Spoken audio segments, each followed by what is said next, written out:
Go ahead. You have to mute yourself.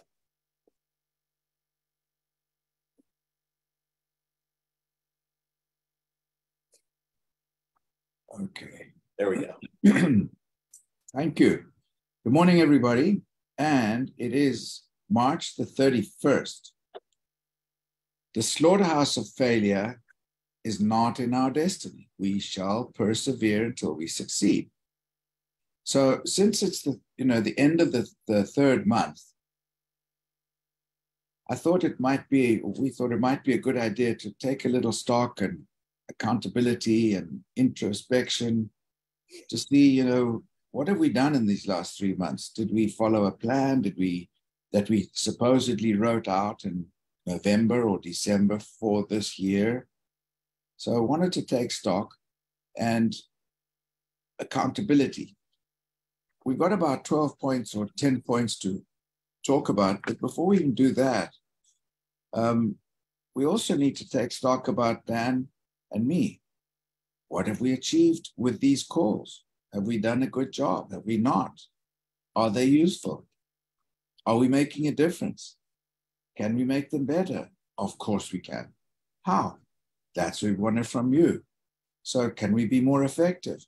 So the other points we've got, we'll go through them as we go, but I think would be the first one.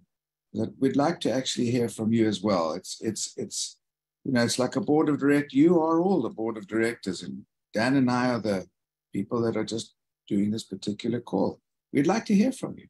So let's open to that. Dan, go ahead. Yeah, I mean, one of the things I hate most or dislike the most is when people say that's how we've always done it, because there's always room for improvement. And we can improve these calls. We can all improve on how we're integrating the scanner, how we're recruiting folks. There's, just because one group's doing it one way doesn't mean we all have to do it that way. We all have our own ways of doing things, and we need to figure out what works best for ourselves. But one of the things that Lawrence and I talk about on a pretty consistent basis, weekly, daily, is, how can we make this better? How can we get physicians to put more patients on product? How can we do a better job integrating scanners? And there's definitely a better way of doing things, and that requires us to be more customer service oriented. How are we servicing those customers once we sign them up for the scanner in their practice? How are we integrating it? How are we working with the staff to make sure that it's working properly? That they know what their role is, that they know how to place orders and things along those lines. Are we following up with them on a consistent basis to make sure that they're not dropping the ball, that they're continually promoting these products within their practice and the scanner? So those are conversations that we continually have about, what's the best process for doing that. When I got involved in the business, I was doing things the wrong way. I was signing people up for scanners. I was going in, doing a 2-hour training and walking out the door and thinking they're going to be like me and grab it and run with it. And, if they were passionate enough about to sign up for the scanner and place the scanner in their practice, that they would continually be working with it. Boy, was I wrong. So I had to kind of shift gears to a little bit more customer service oriented and making sure that everybody in that practice is bought in to the technology, bought into preventive medicine, and helping make sure that their patients reach the highest level of health and nutrition that they can.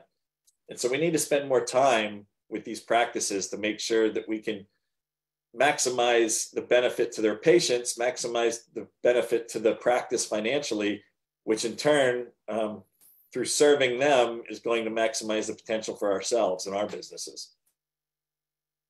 So the interesting thing about people is that everybody's different.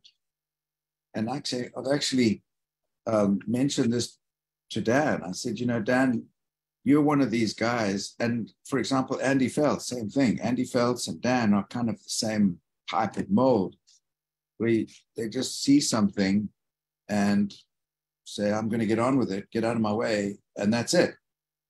Well, the thing is, not everybody's like that. Dan has less patience and less patience to understand how other people are working, because his mind is just like a machine and it just goes. Like Andy, same thing. And we picked out something here that came that I found a little while ago, that we had a long time ago, which was a little thing that are about personalities. So everybody we talk to has a different personality. Some people need to be nurtured. Some people need to be explained. Some people need to be shown. Some people need to actually touch things, kinetic, and so on. But I'm just trying to say that we've got to understand who we talk to. And we've also got to understand that not everybody is the same. Everybody's different. And so our own personalities are different. We have to adjust our personalities also to understanding who we're talking to, what they need, how can we fix how can we solve their problems before we even think about what we're interested in for ourselves. And the personalities that we used to look at were elephant, dolphins, monkeys, and lions. And this comes from some studies that they had, and we used to be able to talk about these things, these different personalities, because each one not only is different but needs something different. So what Dan was saying, the thing is, we've all had this mentality of, yay, we've sales, we've placed a scanner, yay, that's the job, that's what it is, just placing scanners. No, it's not.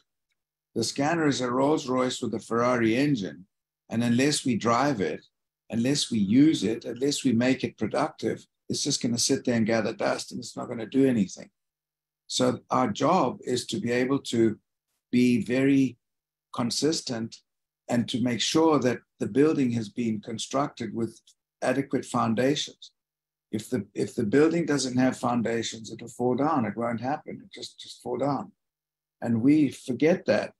We focus on sales rather than on building a skyscraper with great big roots that's going to hold up, and it's going to be a very strong structure. We forget that. So, and also, like I mentioned, well, go ahead. When we place the scanner, that's when the work has just begun. Yes. Right? That's not, high fives and all of that stuff. Great job. That's awesome. But that's short-term payment on the work and effort that you put in, right? You get a kind of a little bonus for placing the scanner, but the real money and the real help or work starts when the scanner is placed into the practice and how well you do the integration. So that's where this mind shift needs to happen. And there's somebody on this called Vince Ferranda who's doing this the right way, and he's being very, very successful. He's not just dropping off the scanner and saying, okay, have fun. I showed you how to place an order, and I showed you how to place, talk to the patient and scan the patient. He actually sits in there for a week and makes sure that they're getting orders. And that's twofold. Number one, you're in there holding the staff's hand, showing them how to do it, teaching them how to do it, and then they're going to learn it and teach the other staff members how to do it, right? So that's going to create long-lasting business because they're going to be very comfortable with it. Number two, he's going in there and showing the physicians that they can put 40 patients a week or 30 patients a week on product, right? So he's proving what we're saying in the spreadsheet. He's going in there and saying, hey, if I can do it, help you guys put patients, 30 patients, 40 patients a week on product, you can do this too if you choose to focus on it and help your patients and help your practice. Lawrence, Jane has her hand up, I believe. Yeah. All right, go ahead. Jane? Can I expand on everything you guys just said? As a former educator, I think one of the key things is we need to train our new team members the way they learn best. So the first thing we need to find out is how they learn best, and we train them that way. Because the way, like the way I would train Lawrence would be totally different than the way I would train Dan, right? Like we're all different. So you need to keep that in mind when you're training your team members, and you want them to be successful. Like you just said, you go in and you train their team and their team trains their, staff or whatever. It's just so different. So taking the time, finding out, who your recruit is and how they learn best, then it'd be successful. When I was managing a corporate wine company of like 1,700 staff, I was in charge of their education program, and we use something called Five Dynamics, and that it's like a personality test, and you could take it and it'll tell you what your team members are and how and who works best with what and whatnot. So that's a paid tool that I use with my team. I know there's free personality programs out there that you can use with new recruits, but I highly suggest starting there when you're recruiting your team members, and you need to remember to train them how they learn best, not the way you train best. That's what I find, I'll chime in here real quick, Dan. I mean, actually, it's on big corporate wellness, is that 90% of your training is done with how you actually bring the person in. So what you got to be cognitive that you're not doing is bringing someone in one way and then trying to tell them to go do something else, because they're going to look at what you did. So you got to be cognitive of what you're doing, because that's where the whole training process begins. And so when, you will duplicate yourself, whether you like it or not, and you have to be cognitive of that. So you can't do something, then ask someone to go do something else. So the majority of your training is actually done when you bring the person into your business and team. The same thing with your clinic. If you don't let them know there's another option, they're not going to try to do something different. And so just be cognizant of that when you're bringing people on board. And like Lawrence said with the Ferrari, if you've never driven a supercar, you just can't go buy a supercar. They actually take you on a course and teach you how to drive them. If you've never driven a Lamborghini, that doesn't drive like a normal car. So just because you have a supercar doesn't mean you know how to handle it. So we all got a Ferrari, but if you get in that without training, you're just going to wreck it into the wall. So, and I think that's kind of happens with the business. So you got to be careful with this. So yes, we have a Ferrari, but you got to know how to drive it. That's a great analysis, Vince. Thanks for putting it like that.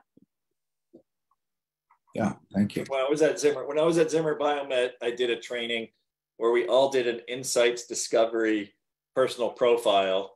And we got this booklet, we would answer a series of questions and we get this booklet, and it was amazing how from, 30 questions or so, they would really dig down into your particular personality. And so that was meant to help us work together better, because we knew how to deal with each other a little bit better, because we knew the personalities that we were dealing with on the management team.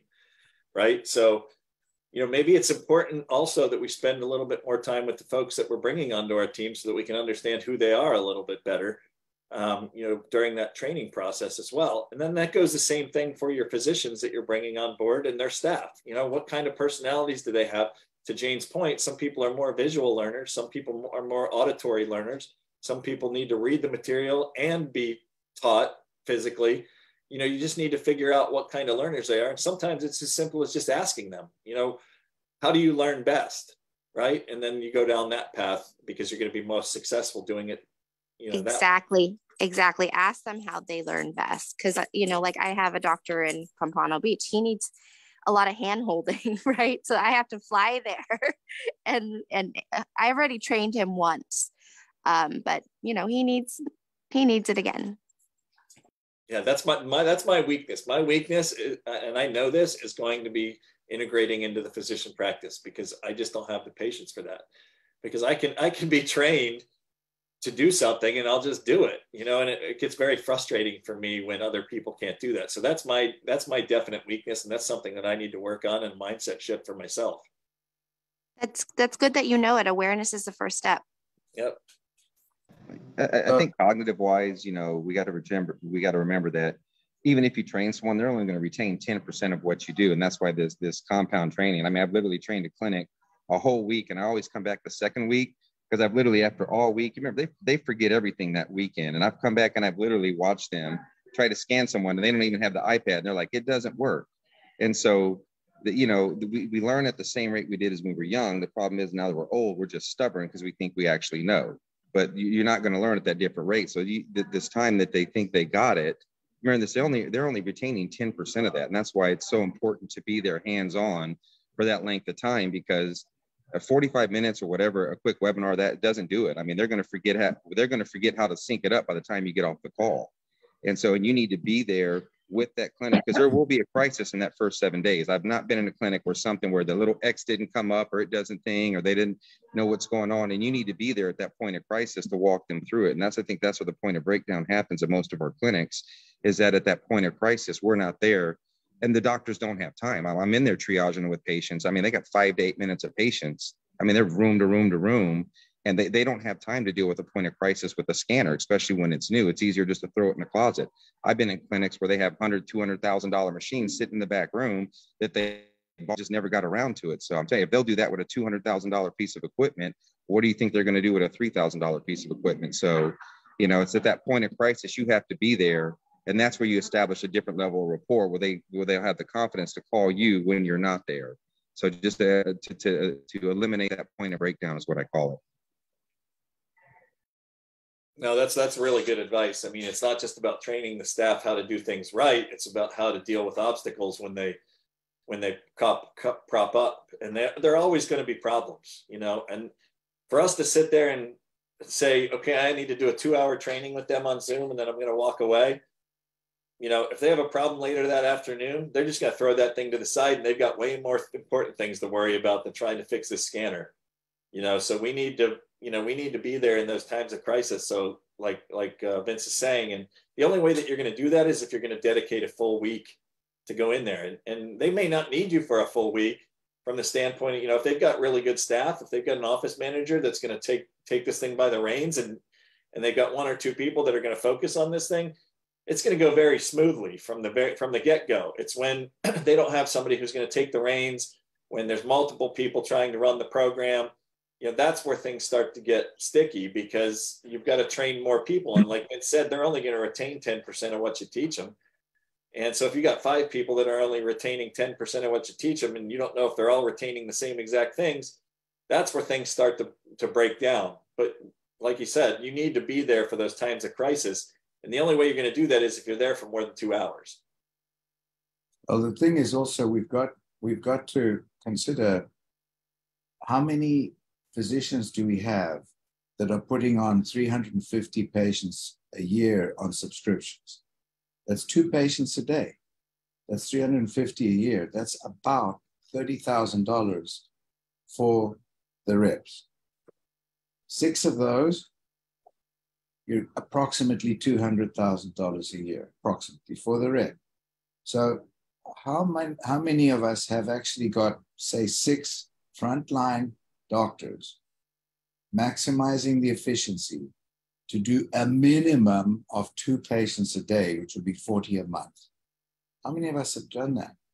What happens is we find the new shiny object somewhere else, and we're off trying to place a scanner somewhere, and we haven't gone in depth in the training. And this also brings me to another point. Years ago, I used to have a tobacco business, and I used to go all over the country of Colombia looking for growers of tobacco to export. And when years later, I introspected, I said, that was very inefficient and expensive. We're doing the same thing. We're looking for people. We've got 30,000 people on LinkedIn. Yay. And we've got people all over the planet. How efficient is that? How well are we training those people? How much of an interaction of personalities can we have with somebody who's on the other side of the planet? You know, how well can we train those people? So we've also got to take stock and see, why are we chasing rainbows all over the planet when if we look just, 3 miles by 3 miles from where we live, unless we live in the boonies, you'll probably find we've got literally hundreds and hundreds or even thousands of healthcare professionals within a 5-mile radius of where we are. Well, focus on there, where we can personalize the relationships. And I think this is one of the big things too. And I've heard it said that it's not duplicatable. Well, who cares? What we've got to do is make raving fans of the physicians with their practice in our business. Raving fans. Tony Robbins. If you've got a raving fan of your business, he or she will be your best promoter. He or she will become your best distributor and promoter of your business. But we have to make these raving fans. And the raving fan is only when there's success that is measurable and that they can see it. So that was what we wanted to talk about today, as we're talking about, is to say, well, where are we with our journey of finding raving fans? Have we got any? How many have we got? Have we got just, 5,000 fans, more or less? Not even fans. We've got 5,000 people we know. Or do we have 10 raving fans? 10 raving fan healthcare practitioners whose practices are going with full sail. That's what we've got to look at. We've got to try and analyze, is it quantity or quality? And if the quality is not there, it's our fault. Why are they not producing? Why are they not having 300 or 400 patients a year on a supplement? The statistics we know, doctor sees 3,000 to 5,000 patients a year. 10% would be 300 to 500. Okay, are we doing that? Have we done that? Are we aiming for that? Is that one of our goals? What are the goals? How are we doing? We've got to keep on looking and introspecting and coming to some painful answers and say, well, I've failed on this, or I could do better on that, or I've done well on the other. So, this is... Lawrence, I personally would love to hear some of Vince's statistics from somebody who I think is doing this correctly. Yeah. He's going in and sitting there. How many patients a day are you putting on product in a clinic? Give us the clinic size. Give us how many patients a day you're putting on product. How many, how that's working after you leave.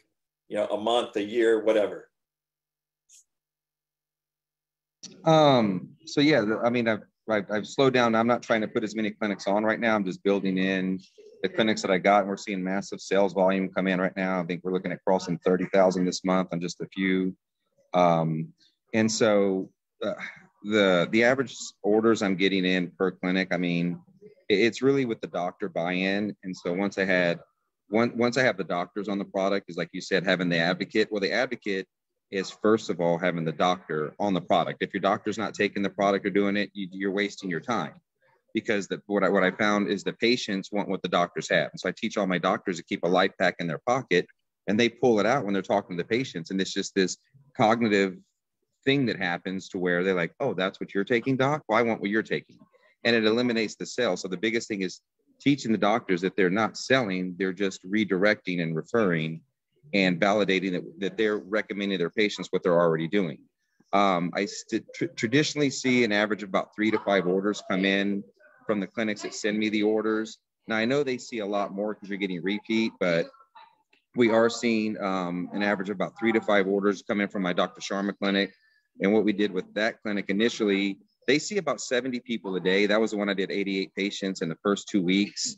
They had a lot of issues battling the nurse practitioners initially, Dr. Sharma did. And so they kind of dwindled away, but those patients stayed on the book. So what happened was they saw that residual, and about 7 months later, he calls me up and he goes, look, I got new staff, come back and train them. And I was like, I'll come back and train them if you go to Utah. So I made a contingency with him. And me and Dr. Sharma now talk 3-4 times a day. He referred me to Dr. Patel, because once we showed success, I'm getting spill off from him. We did the same thing with Dr. Patel's office. I spent 2 weeks there. They have 18 rooms, and he's been there forever. So all Dr. Patel does, he's 40 years been seeing these people. He just walks in and goes, oh, good Lord, man, your number's low. You need to be on this. And they just say, okay, doc. He sends in an average. I mean, they're at about, and they've only been doing it 2 months, and we have a rollover GSV of about 4,000 on the second month. Cumulatively between those two clinics, I think we're at 8,500 this month, and looking across 10,000. We're just watching that compound effect take effect. On average, they're scanning about 8 people a day. So they're not scanning everyone. And it's really, I've got it to where Dr. Sharma and Dr. Patel, they're the ones doing it. So we took a transition from that clinic of trying to have the staff. He'll either have his MA do the scan, and he'll go in and do the talk, but he's personally taking, he's like, screw it, I'm taking this by the rein. We did most success within Dr. Patel's office. I don't do all the boards. I don't do the little extra stuff where you try to keep extra bookkeeping and make the game in the back on that. I don't do any of that. I mean, these people are busy and they're agitated already. So every little extra thing that you have them do is just something else that's just irritating. So while it seems fun from our state of mind, you're not in the clinic where they're just stressing out like, oh God, this patient's been in the room for an hour, such and such and such. So you got to be cognitive of that. And so what we had them do is come down. We don't offer incentives to the staff in that clinic. That clinic outproduces everyone. And they basically, Cam, the office manager, came out and they were blah, blah, blah, complaining about the scan. And I tell them to come in. It's like, you got to go and tell them this is your job. This is not an option. Everyone gets scanned. Here's where the scanner goes into discussion. So instead of trying, I mean, they're not paying their staff to do blood pressure. They're not saying like, here's $2 for doing the blood pressure and weight. And so when I do it, I make it the same process that they're already doing. That's why Monday, day one, I just watch the clinic. What's going on here? You'll see after one day of just watching who's really running the clinic. Sometimes it's the doctor. Sometimes it's the little lady that's been working for him for 30 years. And you'll know that by the end of the day. And that's who you make friends with. And you just kind of work your way through that. And so, but we're seeing about 3 to 4. My other clinics, Matt, they've been pretty stable. It took me 6 months to get them started. Their Health Fit MD. That was Dr. Shannon. They brand repped them when I went into the clinic in 15 days. They've maintained 2,000. They only write about 2 to 3 a week, but it's consistent because they're a smaller clinic. But we see what's called a rollover effect. So now we've hit about the 8th month mark with that clinic. So it's gone from 2,000 monthly to around 4,000 to 5,000. And again, they're seeing that compound effect. And that's one where they put their own orders in. My Virility Inc., that was one we just did in Fort Lauderdale, where I spent a week and a half there. And I put a little bit more money out of my own pocket into that clinic. Again, I treat this like a business because the doctor's driving a Lamborghini and a Bentley. So when he wanted to go to Fogo de Chao, I brought him there. So it was like, hey, I spent $400 out my pocket on his dinner, but his average subscription is $250 to $300 because I got the doctor taking $300, the big packet, and all his patients just want to be on what Dr. Chris is on. And so when you create this pattern in the clinic where the doctor's on it, the patients want what the doctor's on, and that's really where you're going to see this continual effect. They're high dollar clinics, so they don't write as many, but I get about 4 orders a week, but the average is about 1,000 a week compounding into it. So on month 2, they're already at 4,000 compounding, and we're just watching that effect. So I hope that gives y'all some, but I got some more up there. Like Tampa, I was down there, we did another clinic. They did 10 orders the first day we were in there, 10 life packs. So again, just having that hands-on effect and making sure that once you drive the activity and they see it happening, it's easier to walk away, but you got to leave a process for them, whether you know who the person is in the clinic that's putting in the orders, or if you're taking responsibility for the orders come to you and you put them in. And again, that's what we're talking about. Filling, you got to fill the deal. You got to know when you're in there.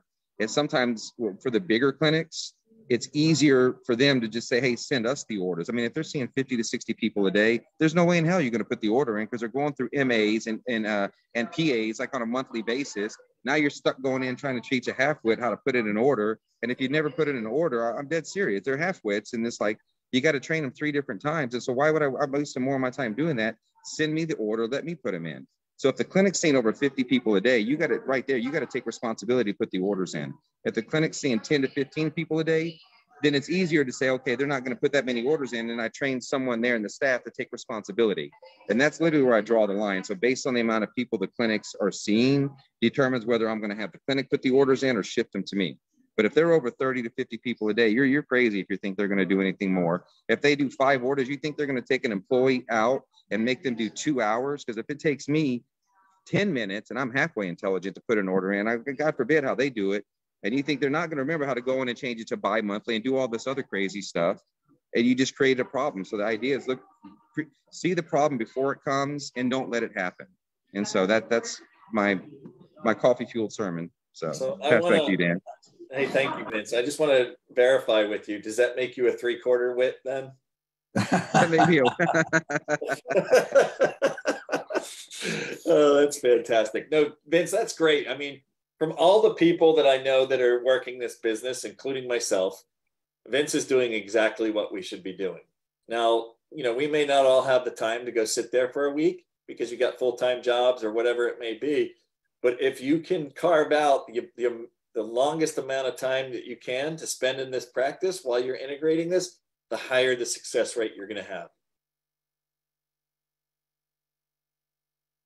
Yeah, so it's doing it right the first time rather than trying to fix it forever after, and then it won't fix. So thank you, Vince. I think we're on time here. I don't know if anybody's got any comment. We'd also like your feedback about what we're doing with this call. is it useful to everybody? I mean, we need to know also, we also need to be accountable for what we're doing. Anybody would like to comment on that? I will. We don't want to hear the positive. We just want to hear the negative. Yeah. Oh, I don't have any negatives. I think your calls are great. I mean, they really change how I think about things and my method of going forward. Without this, I mean, I've been raised all my life with negative, and this is a tremendous benefit for me. I'm not sure how other people feel about it, but this is just great. That's awesome. I have a positive negative or a negative positive. Well, give us the negative first. No, they go together. You can't have.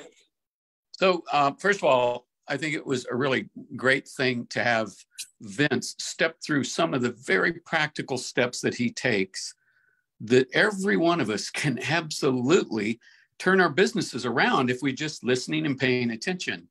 And so that said, I love all of your calls. I think every one of them have gold nuggets in them.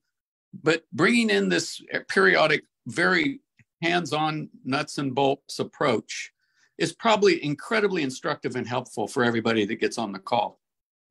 Kent and Monsi have always been, I thought, the nuts and bolts call, but I don't think there's anything wrong with periodically having this be a nuts and bolts call just like you did with Vince. And it's always good to have the people who are truly killing it or really doing something really well to be the person you choose to have talk. We've got some great people on this call. I mean, I say it all the time about John Schwartz. John Schwartz could do a master class in recruiting, and Vince could do a master class in integration and success in a practice. We've got some very, very good people on these calls that are doing things the way that we should all be doing them, including myself. And we can learn from those people that are being very, very highly successful because they're being consistent and they're disciplined and they're doing things the right way. Well, while you mentioned John, I might as well let you know that our Johnny Rocket, okay. His head's not going to be big. His head's going to be too big for the screen on here. That's probably why he's not live. Oh, he is live now. 6 scanners this month. 6 he's placed. So, wow. So the instruction to Johnny Rocket is no more recruiting until those 6 are very efficient and are working at as they should be doing, not just as placing scanners, because he has excelled in the art of placing scanners because he's got the relationship. He forms a relationship with the people. Johnny Rocket, you want to comment? Yeah, no, thank you. You scolded me. You told me to slow down a little bit, and I agree with you because now it's that's a big piece of it, is now getting these people as successful in the first 30 days as possible. They have to make money. Otherwise, they're going to get discouraged and they're going to want to start giving up on themselves and doubting what they've made a decision to do. So yeah, absolutely. And I look forward to working with you on that and coming up with a plan for getting them successful. And, I've been doing multiple individual training calls with people and just keeping them motivated, keeping them going with the training and finding out, what I can do to help and just helping push them along to make that first call. I think once they make that first call, then all the cobwebs come out and they could see that they can do it. I think it's the fear of making that first call to that doctor's office is what needs to get them through the walls. So, 100%. But yeah. What we should do, John, is because since we're going to be in Dominican Republic here in 2 weeks, we should get together and do a little montage together while we're there. Do a little training call for everyone, and we'll tag team. And since we'll be face to face out there, it would be a real backdrop for us. So I think I'll challenge you to challenge me, so we do something out there together on that. All right, sounds good. Looking forward to seeing you. Awesome. And I want to take a quick vote. All in favor of calling the recruiting process now Schwartz mode, the integration process Miranda mode, say aye. Aye. Aye. Yeah. May the sports be with you. Yeah. Oh. There you go. There you go. I was waiting for that. All right, everybody. Very Hey good. guys, have a call. blessed weekend. Great success. you Let's for- start off the month strong. Thank you for all the participation, everybody. Take Thanks, care. everybody. Good job. Thank you. Thank you. Thanks, Vince. Great Thanks. call. Thanks, guys. Thanks, Dan. Thanks, gentlemen. Great call. Bye, guys. Thanks. Have a great weekend.